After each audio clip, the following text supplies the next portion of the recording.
اسلامی نیست. خب من اینجا یک توضیح بدم. در هفته گذشته بحث ما تقریبا یک شبه جنجالی در خودش داشت. در این برنامه ایمیل های مختلفی ما دریافت کردیم. بنده متهم شدم به آقای دکتر حقیقی فرصت لازم رو برای گفتگو ندادم. دسته ایمیل های مختلف در این زمینه فرستادن. خانم مهتاب، عرض کنم آقای حمید، عرض کنم آقا یا خانم معنوی، آقا یا خانم ابتهاج و چند ایمیل دیگه در این زمینه که انتقادایی از بنده داشتن به عنوان اینکه مانع از صحبت‌های آقای دکتر حقیقی شدم. دیگرانی هم ایمیل هایی در موافقت با نظر این دسته داشتن، از جمله آقای سعید از تهران، آقا یا خانم سوان که برای من روشن نیست از کجا ایمیل فرستادن، و همینطور آقای رضا سین از کنم و کسان دیگه و بسیار زیاد، یعنی بسیار زیاد، نسبتاً زیاد عرض کنم، نه که بسیار زیاد. به هر حال اون چیزی که اولا سلام به شما آقای دکتر حقیقی در تورنتو.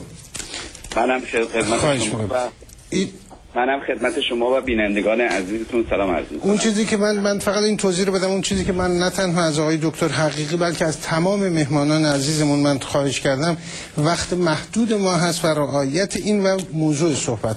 این حرف منم مستقیما متوجه آقای حقیقی نیست. این توضیحی است که باید هر از شنگایی بدیم که بینندگان ما دچار مشکلی از این بابت نشن. خوشحالیم که به هر حال از بابت دموکراسی در این برنامه نگران هستید که باید رعایت بشه. خوشحالتر میشیم که این نگرانی درباره دموکراسی در سرزمین حقیقی همینه که اتفاقا خیلی کوتاه بفهمیم برای اینکه وقت ما همینطور در حال اتمام است. پرسش اینه از جمله همین بینندگان ما که پرسیدن، با وجود شورای نگهبان و ولی فقیه در قانون اساسی و این نظام آیا میشه از نقطه آ به بی رفت؟ و فقط برای برخی از تماشاگران من توضیح میدم که احتمالاً تاریخ معاصر ایران نمیدونن.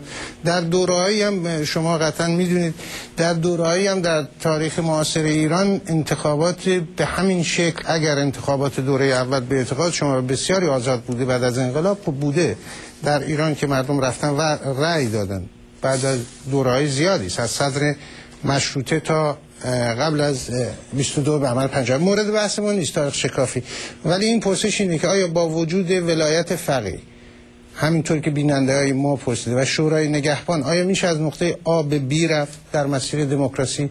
ببینید شما سه تا راه حل دارید برای اینکه از آ به بی برسیم. یک راه حل انقلابه که واقعیتش اینه که شرایط ایران در راه حل انقلابی نیست. مردم ناراضی هستن، حکومت ناتوانه در مدیریت بوروکراتیک خودش، ولی در اینها روشنفکران هم ناتوانن.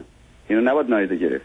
در چنین وضعیتی که در حقیقت یک مثلثی است که وضعیت آچمز شده و گیر کرده، شما دو راه بیشتر، یا باید انقلاب راه حل انقلابی رفت که الان مردم ایران با علیرغم نارضایتیشون حاضر نیستن هزینه بدن.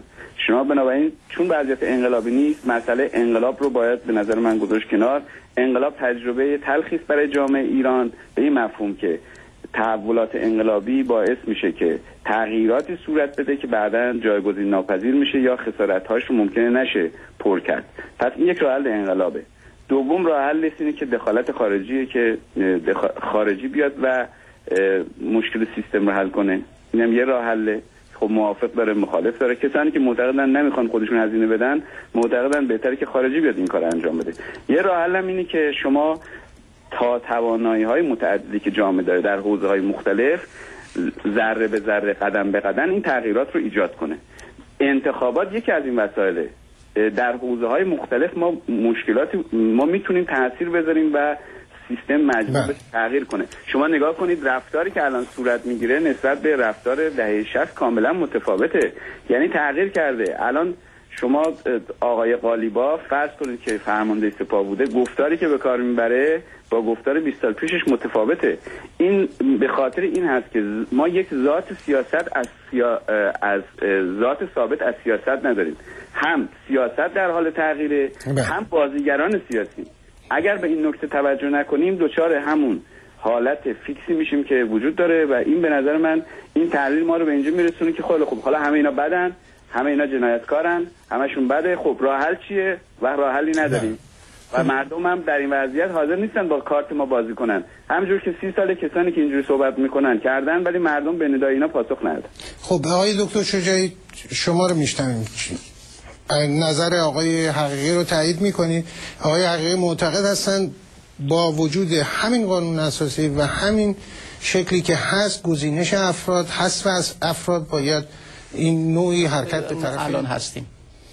آقای حقیقی، ما باید به تهران بریم. اگر یک پاسخ 1 دقیقه‌ای میتونید به ما بدید، چون وقت ما کمه، حدود 4 دقیقه داریم به آخر برنامه.